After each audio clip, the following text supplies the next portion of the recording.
देवादिदेव खजराठ वर्तमान शासन नायक महावीर भगवान की, परम पूज्य 108 आचार्य प्रवर गुरुवर श्री विद्यासागर जी महामुराज की, परम पूज्य 108 राजर्षि अमोघ वर्ष महामुराज की, 3 करोड़ मुनिराजों की।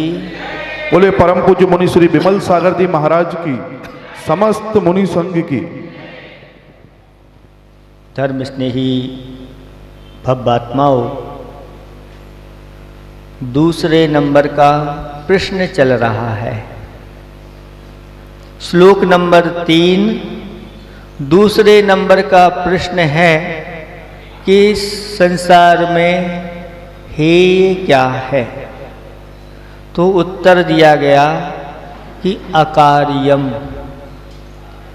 ऐसे कार्य जो जीव को अनेक प्रकार के दुख देने वाले हैं इस भव में और पर भव में, दुर्गति में ले जाने वाले जो कार्य होते हैं, ऐसे निंदनीय कार्य हेय कहे जाते हैं। हेय मतलब छोड़ने योग्य है। उनमें कुछ चीज़ें आप लोगों के लिए कल बताई थी। अब आपको कुछ चीज़ें और बताना चाहते हैं जो हमारी कसाओं के ऊपर आधारित हैं। कल बताया था लेस्या के बारे में कि लिम्पति इति लेस्या, जो लीप देती है किससे? पुण्य और पाप से। पाप और पुण्य से जो लिम्पति इति लेस्या, जीव को लिम्प यानी उसमें वह लेप देती है, यानी एक में कर देती है, उसको लेस्या कहा गया। कसाय से अनुरंजित जीव की मन वचन काया की जो परिणति होती है उसको आचार्य भगवंतों ने लेस्या कहा है। लेस्यात हमारे मन वचन काया की प्रवृत्तियां। ये मन वचन काया की प्रवृत्तियां तो दिखाई देती हैं, लेकिन भीतर में वह कसाय रहती है। और कसाय जो है तीव्र हो, तीव्र तर हो, तीव्रतम हो, तो इन लेस्याओं में अंतर आता चला जाता है। कसाय जो है ना आत्मा की ही परिणति है, लेकिन आत्मा के पास इस प्रकार की शक्ति है कि इस कसाय को वह मंद भी कर सकती है और घट भी सकती है। जैसे अग्नि के पास जलाने की शक्ति है, लेकिन अगर आप चाहें तो उसको मंद भी कर सकते हैं और तेज भी कर सकते हैं। हाँ, वो आपके लिए पर है। आप ऐसे नहीं, अब तो वो तो कसाय की परिणति है तो आत्मा वैसे ही परिणमन करती चली जाएगी और ऐसी करती चली जाएगी, हम भी उसके अनुसार करते चले जाएंगे, तो कभी संसार से पार ही नहीं हो पाएंगे। इसलिए आचार्य भगवंत ने बहुत अच्छी चीज बताई है कि देखो हम अपने भीतर के गुणस्थान हमारे कौन से हैं, ये हम पकड़ नहीं सकते। भीतर में सम्यक दर्शन प्रकट हुआ है कि नहीं हुआ है, लेकिन लेस्याओं के माध्यम से हम अपने आप को पकड़ सकते हैं। और अगर हमारी लेस्याएं अशुभ हैं तो समझ लेना इससे हमारा घाटा हो रहा है, हम लॉस में जा रहे हैं। और अगर इसके साथ आयु बंद हो गया तो हमारी खोटी दशा हो जाएगी और जो कर्म बनेंगे वो भी सब अशुभ के रूप में परिणत होंगे। इसलिए आचार्य भगवंतों ने कहा कि अपनी इस मन वचन काया की परिणति को आपको सुधारना है तो अपनी कसाओं को बंद करना होगा। और एक कसाएं कहां से कैसे बंद हो जाती हैं? आचार्य भगवंतों ने पहले गुणस्थान से लेकर के चौथे गुणस्थान तक 6 लेस्याएं बताई हैं।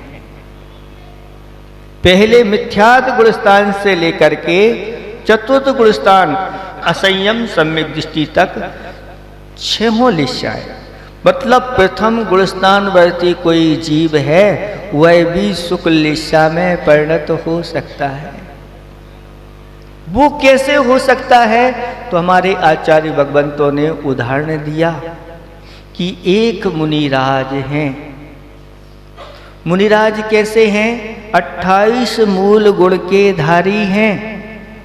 28 मूल गुणों का निर्दोष पालन कर रहे हैं। कसाय दिखना अब इसको अच्छी तरह से, उनकी पहला गुण स्थान है द्रव्यलिंगी है, अनंतानुबंधी कसाय है, लेकिन अनंतानुबंधी कसाय मंद है, मंद नहीं, मंदतर नहीं, मंद। और उनकी शुक्ल लेस्या है और ध्यान में बैठे हुए हैं। और एक व्यक्ति आया और उनको देख करके उसकी जो कसाय थी अनंतानुबंधी कसाय, वह उसकी भी कसाय कैसी हो गई? तीव्रतम हो गई। और उसने मुनिराज के ऊपर उपसर्ग करना प्रारंभ कर दिया। और उपसर्ग कर रहा है वह व्यक्ति, उसकी लेस्या जो है कृष्ण लेस्या,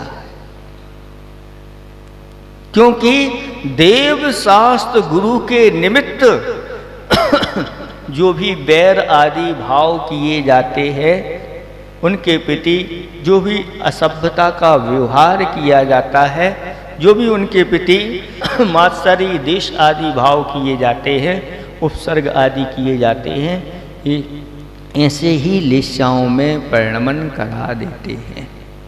तब वह उपसर्ग करने वाला कृष्ण लेस्या के परिणाम है, वो भी मिथ्या दृष्टि। और मुनिराज भी पहले गुणस्थान में है, वो भी मिथ्या दृष्टि है। द्रव्यलिंगी महाराज, द्रव्यलिंगी महाराज भीतर से किसी को कुछ पता नहीं है, बाहर के तो 28 मूल गुण हैं और समताधारी हैं, शत्रु के प्रति और मित्र के प्रति जिनको क्षमता है। और उपसर्ग सहन करते हुए वह आयु बंद कर रहे हैं, तो वह 9वें ग्रेविक की आयु का बंद कर रहे हैं। देखो उनकी लेस्या कैसी, शुक्ल लेस्या, ना किसी से राग है, ना सबको समभाव से उस समय देख रहे हैं। और ये जो उपसर्ग करने वाला है, यह उपसर्ग करने वाला कृष्ण लेस्या के परिणाम के कारण से, परम कृष्ण लेस्या के परिणाम के कारण से 7वें नरक की आयु का बंद कर रहा है। एक नरकों में जा रहा है वही गुणस्थान, वही अनंतानुबंधी, लेकिन एक अनंतानुबंधी की मंदता और एक अनंतानुबंधी की तीव्रता का परिणाम। हाँ, सत्ता में तो अनंतानुबंधी है, लेकिन अनंतानुबंधी को दबा दिया गया है, उसको मंद बना दिया गया है। और परिणाम उनके मन वचन काय की परिणति उनकी शुभ है। मन वचन काय की, क्योंकि कसाएं मंद होंगी तो मन वचन काय की प्रवृत्तियां शुभ होगी, और कसाएं जब तीव्र होती हैं तो ये मन वचन काय की प्रवृत्तियां अशुभ होती है। तो कृष्ण लेस्या के परिणाम में ढला हुआ जीव किस प्रकार का होता है, वह क्या करता है, तो उसके लिए आचार्य भगवंतों ने बताया कि आर्त रौद्रा सदा क्रोधी, मत्सरो धर्म वर्जिता, निर्दयी वैर संयुक्तो कृष्ण लेस्या युतो नरा। कृष्ण लेस्या के परिणाम, यानी जब ऐसे परिणाम लोग के होते हैं तो ऐसे जीवों की आत्मा गहन अंधकार में चली जाती है और महान पाप का आश्रय करने वाली यह आत्मा होती है, और 7वें नरक तक ले जाने के लिए उसकी ये प्रवृत्तियां होती हैं। इसलिए आचार्य भगवंतों ने कहा कि इस कृष्ण लीला के परिणाम को अच्छी तरह से आप लोग जान लो और जान करके उस लीला से बचने का आप प्रयास करें।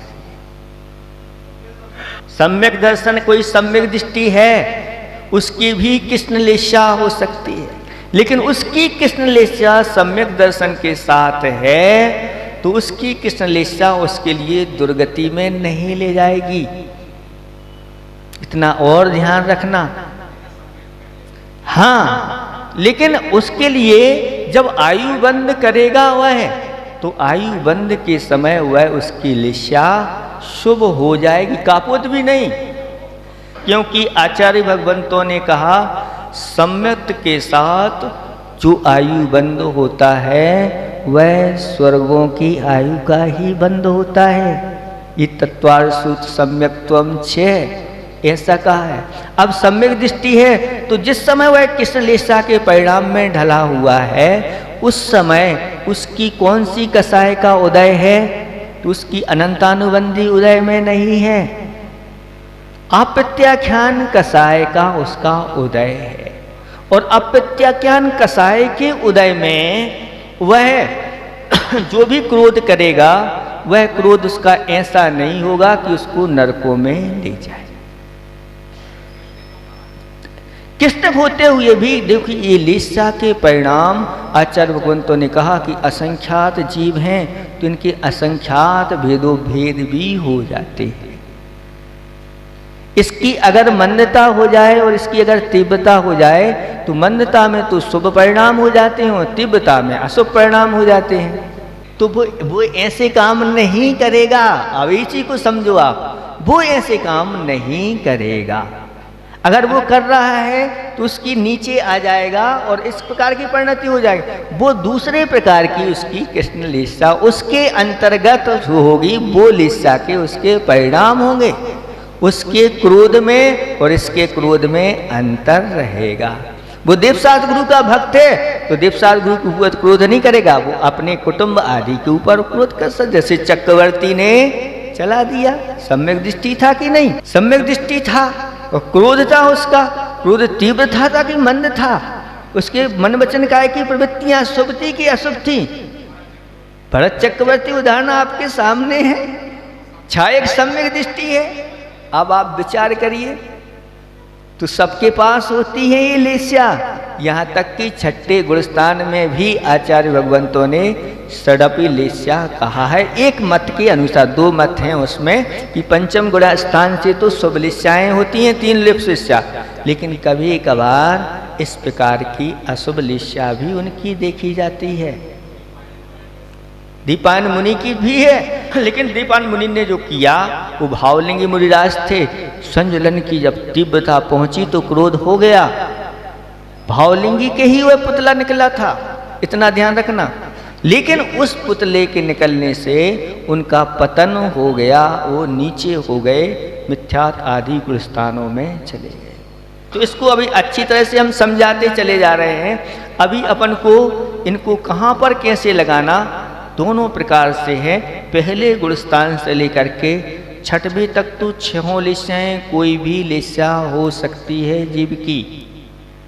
अगर मन वचन काय की अशुभ प्रवृत्तियां हैं तो अशुभ लीला और शुभ प्रवृत्तियां हैं तो शुभ लीला। क्योंकि बाहर की आपकी क्रियाएं दिखा रहे हैं कि आपके भीतर क्या है।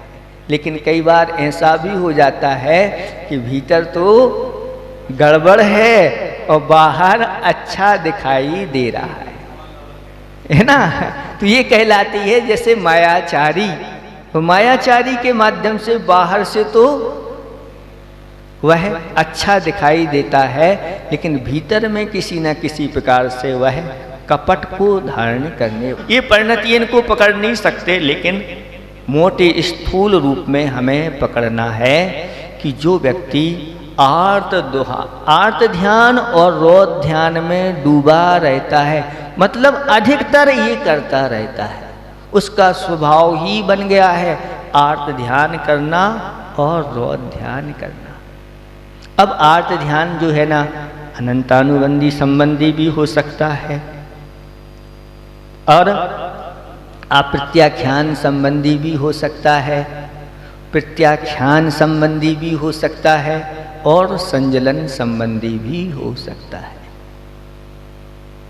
इसी प्रकार से रौध्यान जो है ना, पहले गुणस्थान संबंधी अनंतानुबंधी संबंधी भी हो सकता है, प्रत्याख्यान संबंधी भी हो सकता है, अप्रत्याख्यान संबंधी भी हो सकता है, लेकिन संजलनगत रौध्यान नहीं होता। पंचम गुणस्थान तक ही यह होता है। तो अब समझें थोड़ा सा कि आर्त ध्यान क्या है। आचार्य भगवंतों ने 4 प्रकार का आर्त ध्यान दिया। इष्ट वियोग, अनिष्ट संयोग, पीड़ा चिंतन और निदान, ये 4 प्रकार का आर्त ध्यान है। अब देखना, आर्त ध्यान में सबसे पहले इष्ट वियोग। अब इष्ट वियोग के कारण से मान लो हमारे कोई इष्टजन थे, इनका वियोग हो गया, और वियोग होने के पर इस प्रकार से वह निरंतर उन्हीं का चिंतन करते हुए, और यह कब मिलें कब मिलें कब मिलें, इस प्रकार की अंतर से एक वही तो थे जो सब कुछ करता धरता थे, उनके जाने के बाद वह इष्ट वियोग में आर्त ध्यान करता रहता है। इससे क्या होता है? तो आचार्य भगवान कहते हैं, इससे हमारी लिस्साएं अशुभ होती हैं, और अशुभ लिस्सा के कारण से हमारी अगर उस समय आयु बंद हो जाए तो दुर्गति भी हो सकती है। उदाहरण के रूप में समझें, जैसे सुकोसल मुनि की कथा आप लोगों ने सुनी होगी। सुकोसल के जो पिताजी थे वह घर छोड़ करके वैराग्य को धारण कर लिया। अब मात्र उनका पुत्र बचा और माँ थी, और ये सुना था कि यह पुत्र भी जब कोई मुनिराज के दर्शन आदि करेगा तो यह भी वैराग्य को प्राप्त हो जाएगा। तो जब वह उनके पिताजी जो मुनिराज बन गए थे, जब उस नगर में आए तो उनकी माँ से उस बालक ने पूछा कि ये कौन है, तो उन्होंने उनको इस प्रकार से कह के अशब्द आदि कह के तो वहाँ इस प्रकार से ही आ गया। लेकिन जब उसको वास्तविकता पता चलती है धाय माँ के साथ, तब वह मुनिराज के पास जाता है, उनको नमोस्तु करता है, उनका धर्मोपदेश सुनकर के उनके साथ हो जाता है।